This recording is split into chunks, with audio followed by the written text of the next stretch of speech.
Hey everyone, it's Ally and welcome back to my channel. Today I'm going to be going over my 5 picks for Middle Eastern fragrances that I think would work perfectly for wintertime. These are 5 fragrances that are going to cut through the cold, they are going to perform, and they are going to work beautifully going into the colder months. Usually with colder months, fragrances can get really lost. They can lose their potency if you wear something a bit on the lighter side. These fragrances are going to be really nuclear on skin. They're long lasting, they project really well, and I think they're going to be absolutely perfect for the colder months. But before we get started, I do want to go over today's sponsor, and today we're going to be talking a little bit about Rose Forever New York. Now, if you guys know, I talked about them a little bit before in one of my other videos. I did collab with them in the past, and they are an amazing company, especially if you're in the market right now to give a gift for the holidays. They are an extremely amazing brand, and they have such unique gifts that are going to blow people's minds. If you send them some of their stuff, they're going to be like, whoa, because they delve in the market of sending roses, but not just any roses. These are preserved roses. And yes, they are real roses. Today, I have the 3-piece set that comes in the vase. I really love this set. You have like a sort of porcelain vase that holds 3 beautiful preserved red, gorgeous lush roses. What they do is that they grab the roses at the peak cycle of the blooming season. They grab them, they preserve them by dehydrating them, and then after they dehydrate them, they re-soak them in a natural glycerin to give them that voluptuous, long-lasting rose sort of look. And these smell absolutely beautiful. They smell like plush red roses because they are indeed real roses. But what's so great about these is that these will last for well over a year. So if you wanted to give someone a gift this holiday season that is going to wow them, that isn't like your traditional roses that usually expire within a week or two, give them the gift of a forever rose. These will last well over a year as long as they are taken care of. You don't have to do much maintenance. You just sort of have to like clean them up every once in a while. But other than that, this is a beautiful gift idea. It's a unique concept, and who doesn't love the thought of a rose that lasts forever? Like, oh, these are absolutely stunning, and every time I've had company come over, I've gotten tons of compliments on my Rose Forever roses. Like, these are just stunning. If you want to add elegance and class to a space, these are a gorgeous gift. If you wanted to do something magical and special, that's definitely gonna scream like, oh, bougie, do yourself a favor, look into Rose Forever New York. I will link them down below. And I mean, it comes in beautiful packaging. This came in this box. It was secure, it was beautifully packaged. Everything came in perfect condition. I was a little worried that the roses were gonna get all torn apart in transit. No, they came in perfectly fine, intact. They smell absolutely beautiful. And just look at how lush and red these roses are. Like, each one is just perfectly preserved and looks absolutely stunning. And you guys, I cannot recommend this brand enough.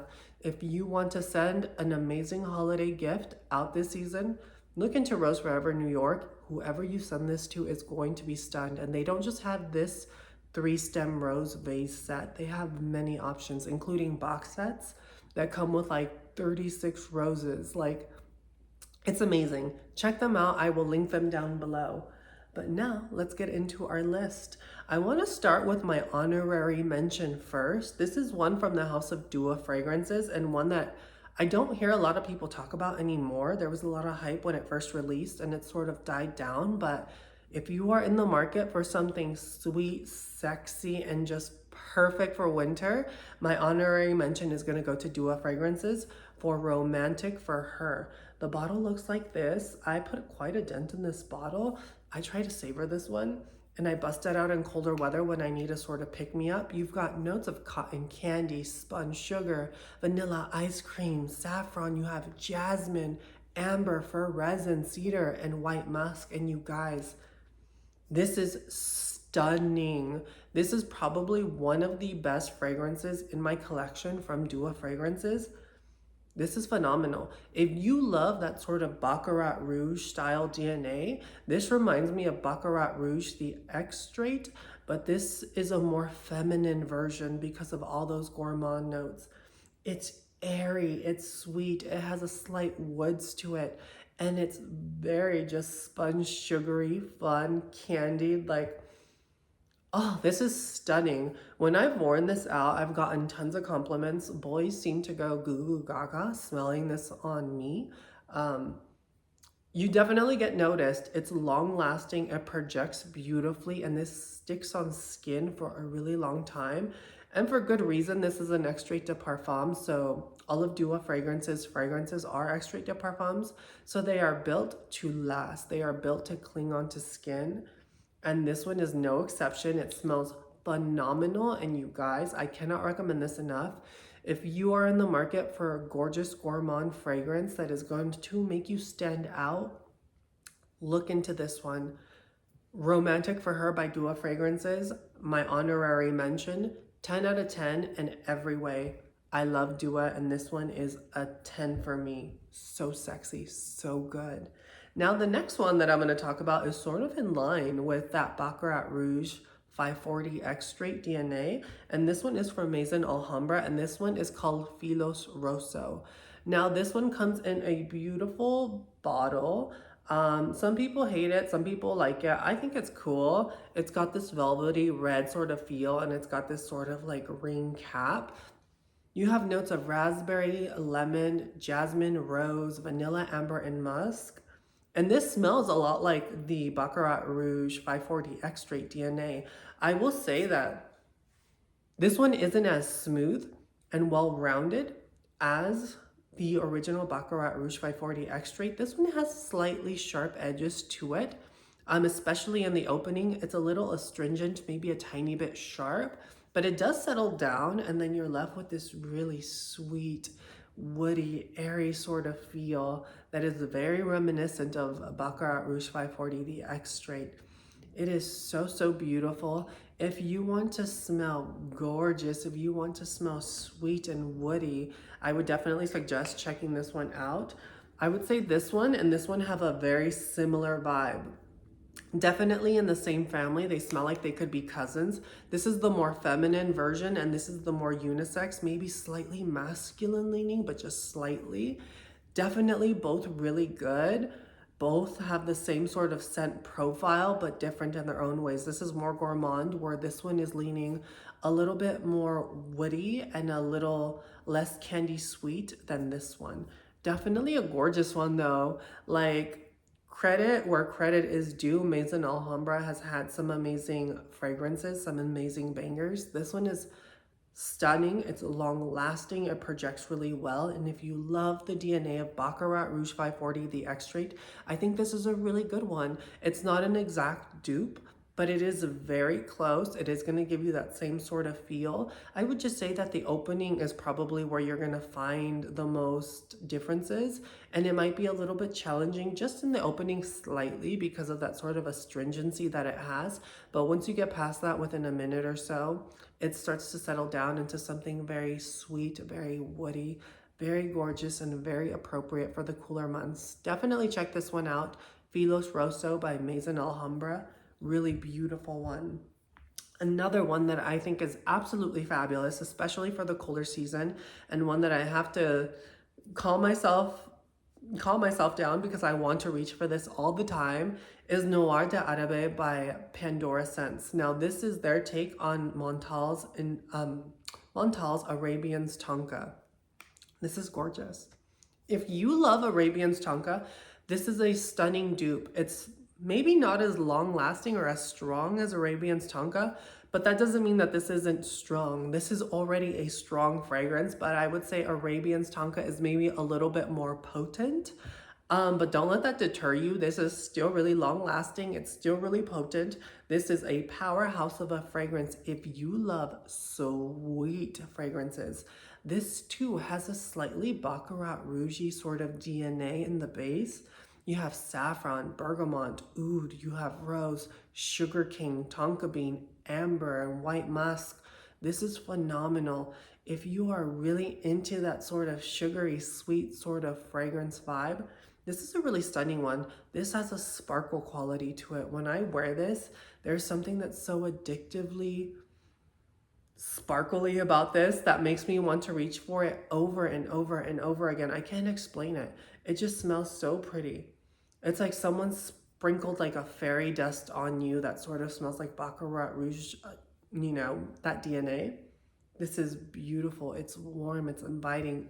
Definitely very sugary sweet though. So you have to be a fan of very sweet fragrances in order to appreciate this one. But if you love Arabian's Tonka and you've tried it before and you wanted something that's going to be a fraction of the price, definitely look into this one by Pandora scents. It's a fraction of the cost of, you know, Arabian's Tonka, and honestly, it's just as good. Maybe not as potent, but that still doesn't detract from this being a very powerhouse fragrance. I highly suggest checking this one out. 10 out of 10, spectacular, stunning. Oh, it's so addictive. Like, you have to get your nose on it. This one is one of those that just like the DNA, there's something about it that is so addictive. It's that sparkling quality to this. I think it's a combination of the bergamot mixing in with that saffron and rose. It just creates a shine to the fragrance that just, oh, it smells brilliant. And the sugary sweetness to it, it's so yummy. Again, I would definitely say this one is kind of in line with this one. I would say this one would be like more like a sister to this one. These are like twins, but fraternal twins. They're definitely twins, but they don't look alike, if that makes sense. That's how I would categorize this one. This one is still more gourmand than this one, but this one's not bad. This one maybe has a slightly darker, more mysterious vibe than this one, where this is more playful sweet. This is darker, mysterious, and sexy. Definitely a really good one though. Those three for some reason seem very in line, but they are like phenomenal for winter. Like yummy, yummy, yummy. I love this one. Noir de Arabe by Pandora Scents. You did it and you came through with this one. Really, really beautiful one. Now, the next one that I'm going to talk about is from the House of Maison Alhambra. Once again, this one is Baroque Satin Oud. The bottle looks like this, and this is a dupe of MFK's Oud Satin Mood. Now, this is a really beautiful rose forward scent, but this is a very powdery rose. So you have to love a powdery fragrance in order to appreciate this one. This has saffron, cinnamon, you have cardamom, tangerine, rose, oud, iris, jasmine, amber, vanilla, leather, and patchouli. You've got a lot of notes in this one, and this is a powerhouse of a fragrance. Like, for me, usually one spray is more than enough in the back of my neck to last me the whole day. People can smell me. I don't have to worry about having to reapply, at least on my skin. This is potent.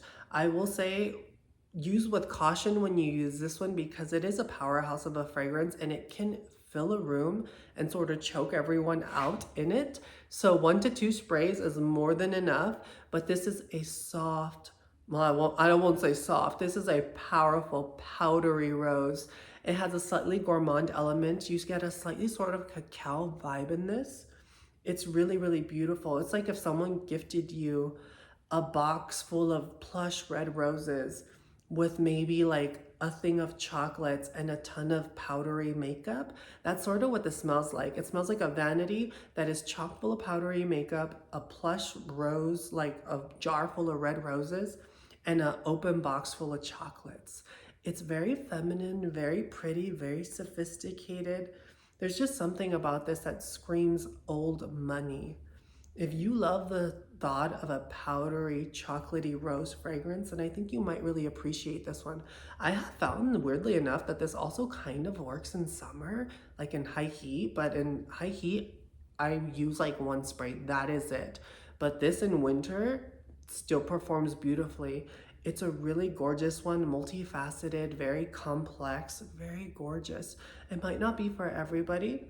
If you do not appreciate a powdery moment, I would steer away from this because it does come off very powdery. But if that doesn't deter you, it's definitely one I would recommend checking out because of it being so close to the original. This is almost an exact dupe. Like, if you wore this and someone was familiar with Oud Satin Mood, I don't think they would be able to tell the difference, if I'm honest.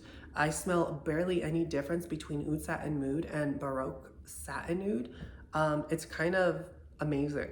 Like, Maison Alhambra did their thing with this one, and they duped this one nearly to perfection, in my opinion. Definitely worth checking out if you don't want to pay that $300 and something price tag for Oud Satin Mood. This one you can get like around $20 or so. What a steal.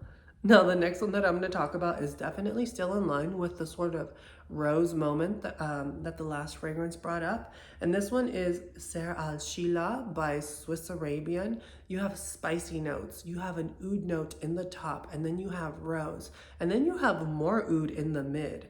Iris, jasmine, patchouli, amber, vanilla, and then oud in the base as well. So this is chock full of oud, but you don't have to worry because it's not overtly astringent, it's not barnyardy, it's not too oudy, but it does come off as woody.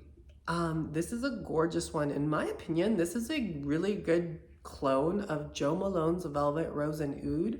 I would say this is more potent though than Velvet Rose and Oud.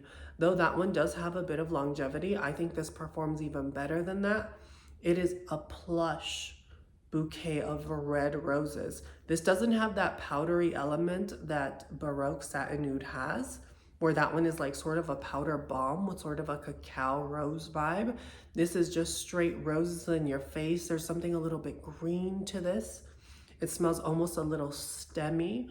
It smells like freshly plucked red roses all in a giant bouquet. It's got a sort of woody base to it that is just so addictive. There's something so beautiful about this fragrance. It's sophisticated, it's plush, it's red, it's roses. It's just, it's such a vibe. This screams sophistication. This has a beautiful Middle Eastern vibe, and I'm addicted. I really love this. This may not be for everybody. If you don't appreciate rose, because this is wham bam rose in your face, then I would probably steer away. But honestly, this is so long lasting, so impactful, and it works so beautifully in the wintertime. A little goes a long way with this fragrance, but dang, does it smell beautiful. And the packaging is just stunning. Like, I love the cap, I love the bottle. Swiss Arabian hit it out of the park with this one. If you want a beautiful, sophisticated red rose bouquet sort of feel with a slight dry sweetness, then look no further. This is a gorgeous one. And you can wear this year round, I feel like, depending on how much you use, but I think this is perfect for wintertime because of the potency of this bad boy. Definitely really good, and this one has only gotten better with time the longer it's been in my collection. Now, the last one that I'm going to talk about is one from the house of Astaf. This one is called Maj Al Sultan, and the bottle looks like this. The bottle is not my favorite, but the smell is definitely really beautiful. I would say this is really comparable to Maison Margiela's By the Fireplace. If you love that DNA, this is very similar, in line with that DNA, but I wouldn't say it's identical, but definitely very similar. You have a smoke note in this: tobacco, incense, myrrh, pepper, saffron, resins, amber, fir, and cedar. And like I said, this definitely reminds me By the Fireplace, but this is very aromatic in the opening. Where By the Fireplace opens up like woody sweet in the opening, this one opens up aromatic. It has a sort of sharpness to it. It almost gives me like an herbally vibe just in the opening, which might be off-putting to people that try it in the beginning. This is one you have to let sit on skin. You cannot be deterred by the opening, because the opening, I will be honest, is not my favorite with this one. It's a little too herbal. It's a little too like, oh, what is that? Like sharp kind of sort of feel. But then it starts to settle on skin within like 30 seconds or so. And you start getting the sweetness that comes out of this. I do think there's dates in this as well, like a sort of date note, because I definitely get this caramely sweetness. It's a little smoky, it becomes a little woody, it becomes so addictive. And in the dry down is when you really start to see that resemblance to By the Fireplace. If you love that warm, smoky, sweet sort of vibe that has almost like a dried fruit sort of feel to it, or almost like a slight date sort of feel, then I would definitely suggest checking this one out. This is so, so gorgeous. It's really, really beautiful. It's long lasting, and this lasts forever on skin. When I wear this, I get so many compliments. I would say this is unisex, maybe with the slightest lean masculine, just slightly. because of that opening component. But once you get past the opening and it starts to settle down, you start getting that sort of myrrh, that sort of smoke, this woody, sweet sort of vibe that is just so addictive and so fun to wear, especially going into the colder months. I cannot suggest this enough. Again, the packaging, not my favorite. It's got this weird sort of cap. It's got this velvety brown sort of bottle. Not my favorite bottle. It's kind of a little much, but the fragrance inside is so phenomenal that honestly I can forgive how atrocious the bottle is just based off the fragrance alone. I think this is a gorgeous one that you can wear for yourself or you can wear with your partner because, like I said, unisex. I feel like a man and a woman could easily rock this, and it just smells dang good. You just got to get past that sort of herbaceous opening, but once you do, you can thank me later. Woody, sweet, a little incensey, a beautiful sort of myrrh that lingers around that gives it a warm, cozy feel. 10 out of 10. All these fragrances were a 10 out of 10 in my opinion. But yeah, I hope you guys enjoyed the video. I hope it was really informative. If you want to catch more of me, you can always catch me on Instagram. I'm under Goddess on Neptune. Definitely like and subscribe. It helps your girl a lot. I will link everything down below. And yeah, till next time, I will catch you in my next video. Bye.